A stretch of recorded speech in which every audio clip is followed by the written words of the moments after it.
Hello बच्चों, चलिए प्रश्न को देखते हैं। प्रश्न है, इलेक्ट्रॉन सार्वत्रिक कण क्यों कहलाता है। तो चलिए बच्चों, इस प्रश्न की मुख्य अवधारणा की बात करें।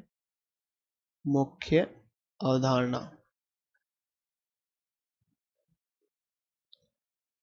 तो बच्चों यहाँ पर हम इस प्रश्न में मुख्य अवधारणा की बात करें तो इलेक्ट्रॉन को हम सार्वत्रिक कण क्यों कहते हैं बच्चों, क्योंकि जब जे टॉमसन ने बच्चों कैथोड किरणों के कणों पर उपस्थित ऋणावेश तथा उसकी जो मात्रा होती है, उसका द्रव्यमान होता है, उसका अनुपात लिया, तो बच्चों ये विसर्जन नलिका में इलेक्ट्रॉनों के पदार्थ तथा बच्चों उसमें जो उपस्थित गैस होती है उसकी प्रकृति पर निर्भर नहीं करता था, परंतु प्रत्येक दशा में बच्चों क्या था, नियत था। और बच्चों आगे अगर हम बात करें तो क्या हुआ, तो इससे ये निष्कर्ष निकाला बच्चों जे थॉमसन ने कि सभी पदार्थों से प्राप्त कैथोड किरणें एक ही प्रकार की होती हैं एवं जो बच्चों उनमें उपस्थित आवेशित कण होते हैं वो भी एक प्रकार के होते हैं।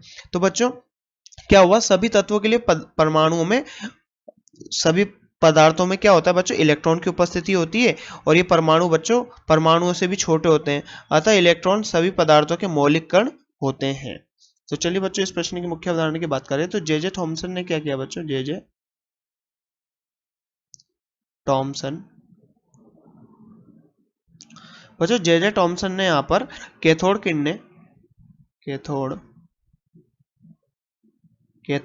किरणों पर उपस्थित E बाय एम का अनुपात निकाला। E बाय एम क्या है बच्चों, आवेश बटे द्रव्यमान का अनुपात निकाला। और उन्होंने क्या पाया बच्चों कि ये E बाय एम का जो अनुपात था, यह अनुपात विसर्जन नलिका में जो बच्चों इलेक्ट्रोडों के पदार्थ, ये इलेक्ट्रोडों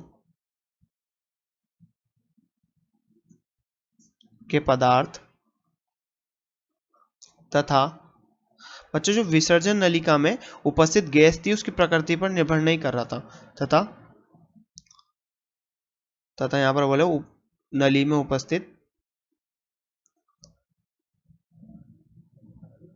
गैस की प्रकृति पर निर्भर नहीं कर रहा था, गैस की प्रकृति पर निर्भर नहीं कर रहा था,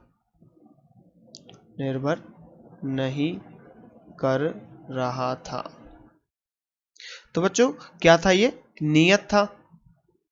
यह आवेश कैसा था बच्चों, प्रत्येक दशा में नियत था,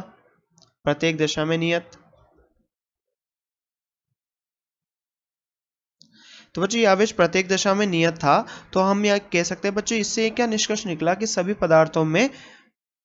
पदार्थों से प्राप्त कैथोड किरणों में क्या होता है बच्चों, ये फंडामेंटल या फिर सभी पदार्थों की जो कैथोड रेज होती है बच्चों वो एक समान होती है। सभी पदार्थों की कैथोड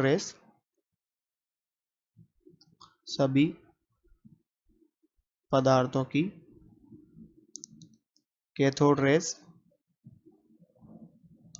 समान होती है बच्चों, समान होती है। और बच्चों कैथोड रेज में जो कैथोड कण होता है वो कौन से होते हैं बच्चों, कैथोड रेज में कैथोड कण होता है इलेक्ट्रॉन। कैथोड कण कौन सा होता है, इलेक्ट्रॉन। और बच्चों ये सभी पदार्थों के लिए समान होती है। अब समान होती है तो इस आधार पर हम कह सकते हैं बच्चों कि अतः इलेक्ट्रॉन सभी पदार्थों के मौलिक कण होते हैं या फंडामेंटल कण होते हैं या सार्वत्रिक कण होते हैं। तो अतः हम ये कह सकते हैं बच्चों, अतः इलेक्ट्रॉन सभी पदार्थों के मौलिक कण या बच्चों हम क्या बोल सकते हैं, ये क्या होते हैं, सार्वत्रिक होते हैं, मौलिक कण होते हैं तथा ये सार्वत्रिक